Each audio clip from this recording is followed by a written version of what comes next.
Today, guys, we're talking about some Black Knight. Damn it! Not again! Come on!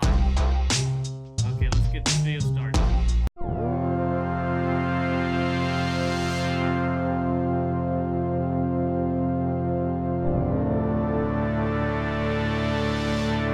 Welcome everybody to a Reject review. My name's Reject, I'll be your host tonight. If you're new to this channel, basically here's the thing.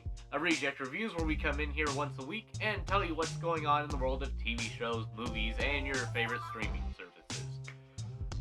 Also, make sure if you like what you saw today and you want to help out this channel, hit that subscribe button and also hit the bell icon so you can keep up to date with what's going on That One Reject. With that being said, let's drop some comic book knowledge on you before we get into the review.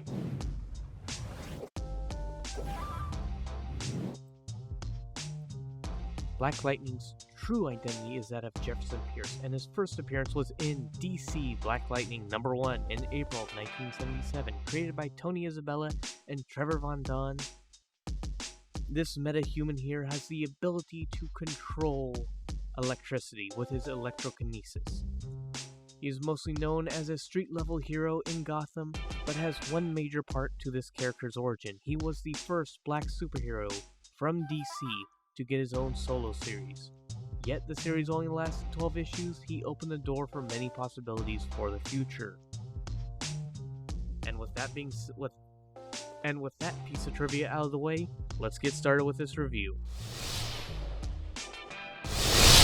Okay, so basically what's going on here is this is mostly a modern day blaxploitation film, TV show, and by that I mean shows like Empire, most stuff you see on OWN, instead of them having what you would normally see on, let's say, Modern Family. Well, not Modern Family. Modern Family Modern Family's pretty white. You'd see mostly a white cast, and this one with like one black guy or a couple black guys show up in there occasionally. In that show, in the blaxploitation shows, it's mostly a black cast with one white guy or a couple white guys show up periodically. And yes, I know a lot of people have said that this is a ripoff of Luke Cage, but technically it's been following a trend that has been happening in TV shows for a while now, for the last few years. In about the last decade, it has become a major genre, as I would call it. And, well, for a synopsis of this, it basically follows Jefferson Pierce as we find out what the origin, why Black Lightning quit. Because we find out in the very beginning of this, Black Lightning has not been in Freedom City, has not been active for 9 years. For some reason, he stopped. And we do find out through the newscast, through people talking, that the city is not doing that good. This gang called the 100 is taking over. The gangs, a lot of cops are having problems with shooting or pepper spraying, protesters and such like that. And then if you go against the 100 is just going to kill you right there.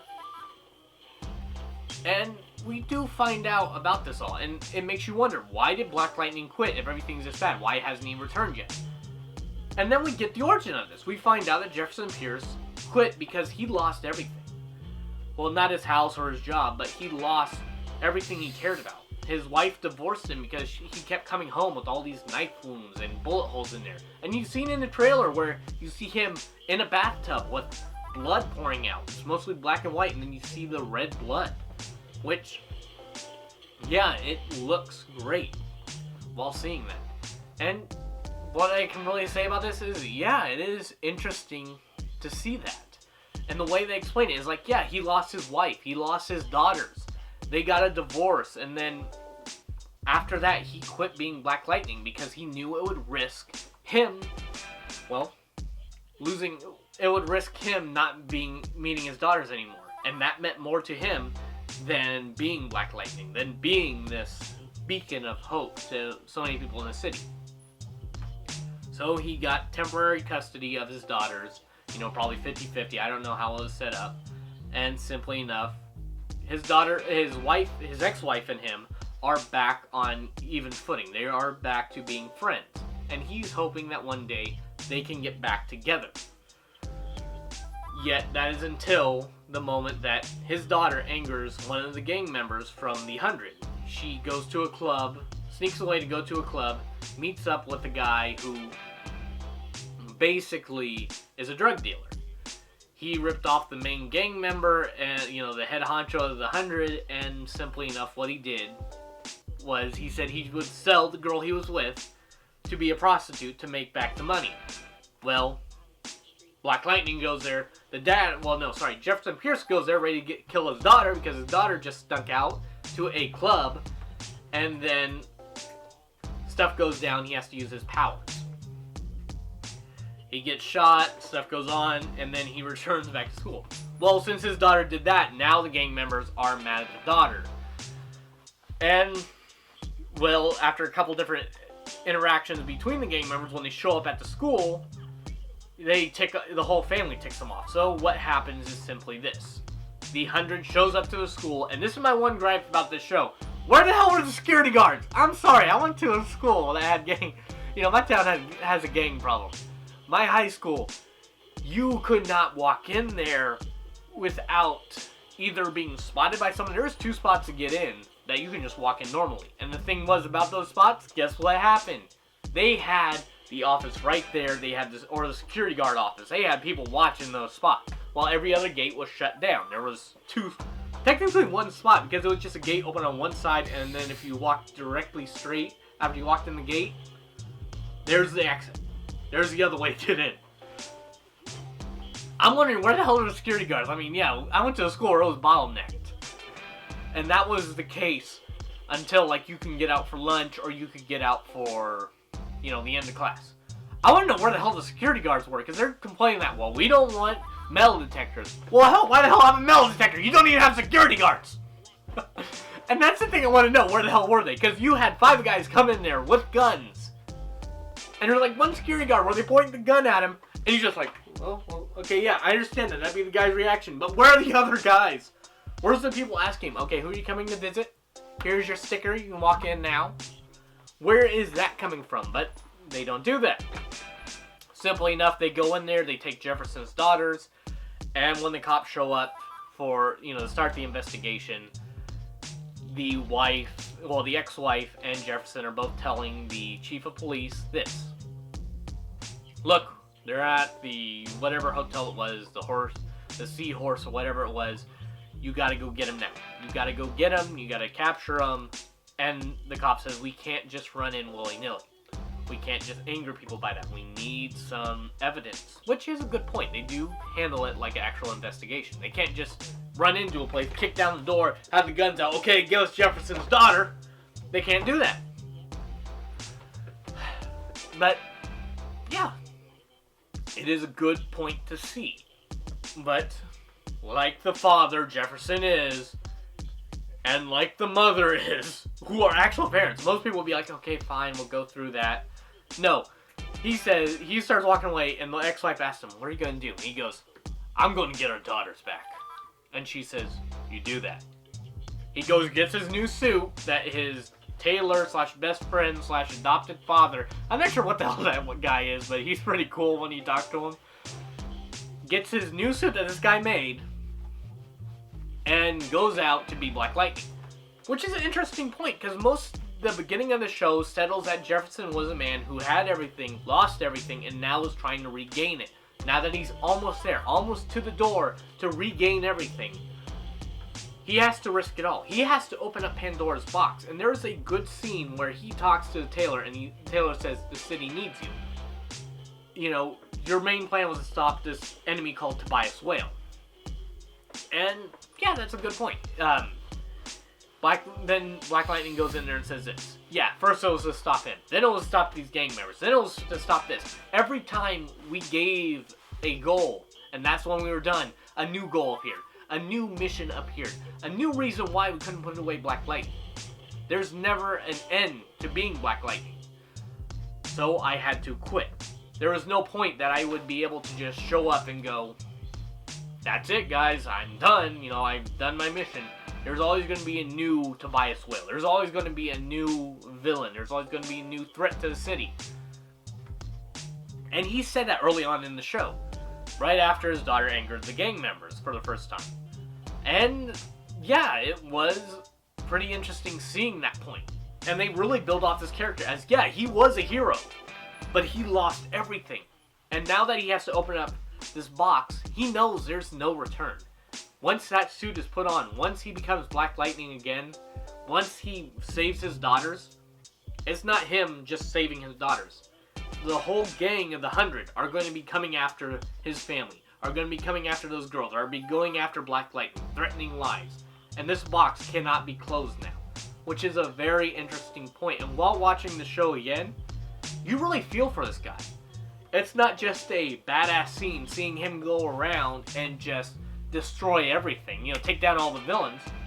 It's a heart-touching scene. And when I watched it the second time, I actually started crying about it, because this is a man who wanted to get back his life because he had lost everything, because Black Lightning had ruined it all. And yet he has to risk it all. He had to open up that box to save his daughters, and now there's no point of return. There's no point where he can just put down the suit and be okay, because he went to the devil's door and banged it down. Just kicked the door down. There's no point of him coming back from it. There's no real idea of him returning to just being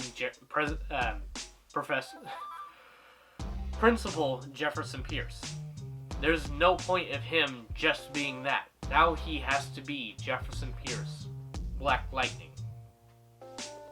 And, well, really, for this show, it's a great show to watch for the main characters. But with that being said, let's go to my final verdict.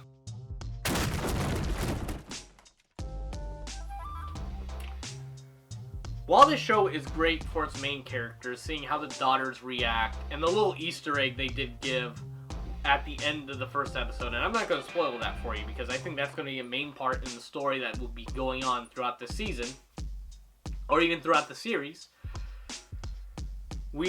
There is a little problem that I do have with it. The character of Tobias Whale, who is supposed to be this Kingpin-esque type mob boss. He's supposed to be like the Cottonhead, Cottonhead from Luke Cage meets Kingpin. But when you mix it together, Tobias Whale really isn't that intimidating. Let's face it, Kingpin was intimidating because you didn't know who he was. Or the city didn't know who he was and didn't know where he was coming from. Cottonmouth was intimidating because he had this organization. Everything was built up. In the moments that we see him, he throws a guy into a piranha tank. And once the guy gets bit once by a piranha, he's just, he's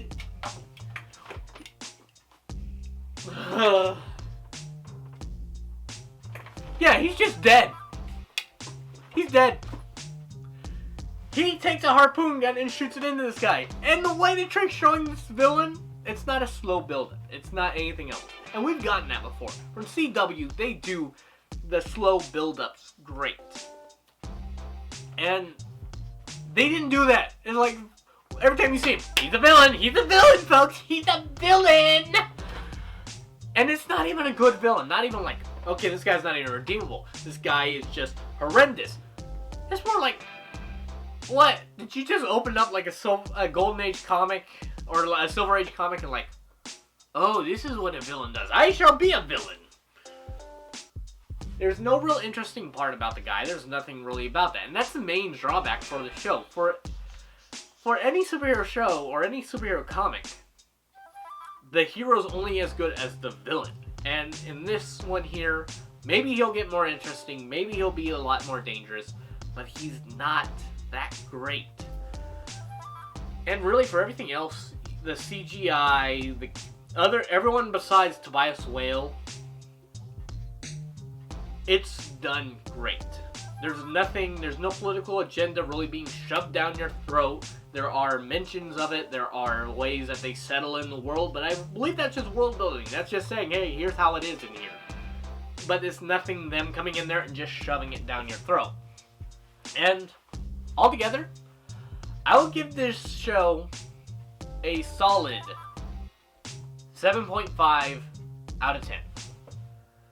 I would give this a 9, but the villain of Tobias Whale from this episode was terrible. But if you do want to see a show like this, if you want to see a good twist on, you know, superhero shows from DC, go watch this. I am going to be watching the season, and when it's done, I'll be giving you another review on it. So guys, with that being said, keep calm and geek on. Also, if you do want to help out this channel, because YouTube has changed its algorithm again, make sure to hit that subscribe button. That's the best way to help out, and that's really the main way. And if you are subscribed, make sure to share this with your friends. Help get the video around. Because really, guys, with YouTube changing its algorithm now, it's a little bit more challenging to start building up your YouTube channel. So, with that being said, keep calm and geek on, everyone. I will see you here next time. And this is Reject signing off.